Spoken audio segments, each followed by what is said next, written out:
It's been 1 year since Ten Hag took over the wheel at the Theatre of Dreams, and the results have already improved compared to the previous seasons.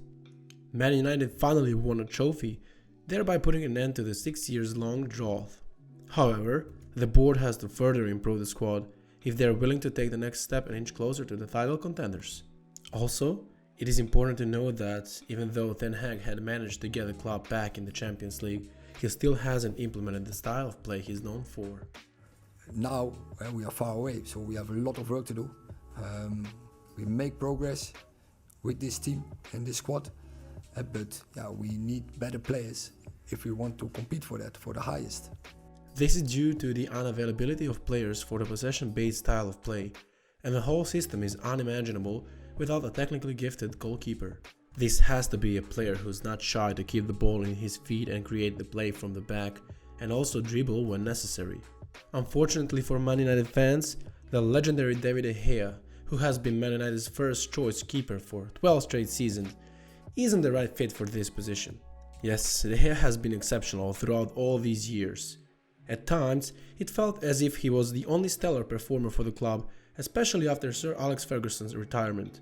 But, as mentioned above, Ten Hag likes his goalies to be strong on the ball, and this is David's weakest area of the game. It is the reason why Man United is unable to build from the back in a way Ten Hag will want. It is for this reason I believe the time has come for him and the club to part ways. Let's take a closer look at the stats to see the full picture. His long-range passing is quite inaccurate, with just 31.4% of his launches finding their targets. He has 100% short passes complete ratio since he always passes to the most secure option, thereby making these passes unprogressive.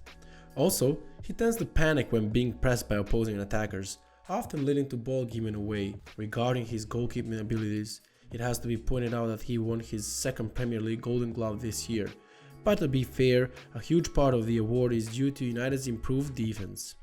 De Gea faced only 142 shots on target in the Premier League this season, out of which 43 ended behind his back. He had a 71.1 save ratio, which was only 8th best in the league. Stats also show that his performances have declined in the past years. Since joining the Premier League, David had only 5 mistakes leading to goals in his first 7 seasons, while in the last 5 seasons he accumulated 11. Another weakness of his is the inability to catch or stop crosses. Out of 526 crosses faced, David stopped only 15, which is merely 2.9%, and the second worst record in the whole league. And to top all of that, David De Gea is the highest paid player in the squad with £375,000 per week. Although approaching peak goalkeeping years, he is far from the keeper he once was. It is more than obvious why Man United might part ways with the Spaniard this summer. In the meanwhile, the club has been linked with the transfer of the Cameroon star Andre Onana. Onana has been brilliant this season, leading his team to the surprising Champions League final. His record was truly amazing, saving 80% of shots and saving his net in 8 out of 30 matches played. He played 37 matches combined in the Serie A and the Champions League, conceding only 35 goals. But most importantly, he is the exact player Ten Hag is looking for. Andre Onana is not just a great shot stopper, but a technically gifted sweeper keeper who enjoys having the ball in his feet. The exact opposite to David De Gea, Onana relishes under high press, never losing his calmness and often finding the best passing option available. Against the sides that play with a weak defensive line, he may act as an additional outfield player. This also means that he often clears up the long counter-attacking balls in a manner of a true sweeper keeper. His composure goes so far that he often likes to dribble his opponents. Surely, this drives a lot of fans crazy at times, but confidence on the ball is what makes him a perfect ball-playing keeper for possession-oriented sides, as Man United tends to be. His pass success rate was outstanding, especially long-range passes with 54.7% of his passes finding their targets. To be fair, Inter did have Lukaku and Dzeko who are great in the air, but this only tells that pairing a classical number 9 with Onana provides an additional attacking option. Last but not least, Onana and Ten Hag know each other very well from the time they spent together at Ajax. In 2019, their amazing Champions League campaign was stopped by the last-minute shocker in their semi-finals against Tottenham. They might have a chance to reach the next step together if the Man United board decide to buy him out for around £50 million. If for some reason the club fails to bring the keeper who seems to be the perfect choice for them at the moment, and we can't say Man United hadn't failed to do so in the previous couple of seasons, there is an available backup option which could also suit well as a ball-playing keeper. David Raya was brilliant this season. He was the best performer on the famous football site WhoScored.com with the 6.97 average rating. Much like Onana, he's great on the ball and he often acted as a playmaker this season, since Brentford's style of football heavily relied on long balls.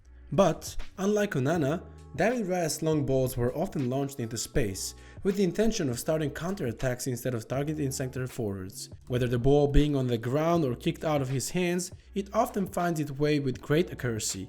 45% out of his 1,000 long balls launched found their target, which is league's third best stats, right behind Alisson and Ederson. His ability to throw the ball is also worth noting, providing him and his team additional counter-attacking option. Whilst not as good at dribbling as Onana, he often looks comfortable to carry the ball away in his feet. Regarding his goalkeeping abilities, he's best known for his strong reflexes and great shot-stopping abilities. In the season behind us, he managed to stop 154 shots on target out of 197 total, which makes nearly 78% and both the best save ratio and the most saves in the league record. However, he often parries the ball into the dangerous area and allows for second goal attempts, and this is clearly the area he has to improve. His anticipation and the reading of the game is what makes him an excellent sweeper keeper, and will sure come handy if and when he makes a move to the side with the high back line, which Man United surely is. It is also worth noting that the Spanish international is in the last year of his deal and could be a cheaper option than Onana, which might be the factor this season considering the budget Man United's board has provided this season. Anyway, he still remains as a backup option if the club fails to finalize Onana's deal. And just before you think we forgot about Dean Henderson, we'll prove you wrong. Dean Henderson had a solid first half of the season for the Forest, but he suffered the injury in the second half of the season. Also, just like De Gea, he lacks the ball-playing ability Raya and Onana have, and for this reason we believe Ten Hag won't consider him as a potential starting keeper. At best, he could become a second choice, but it is unlikely Henderson would accept this role. If you liked the video, please smash the subscribe and like button and tell us which keeper would you like to see in the starting 11 for Man United this season and share your reasons.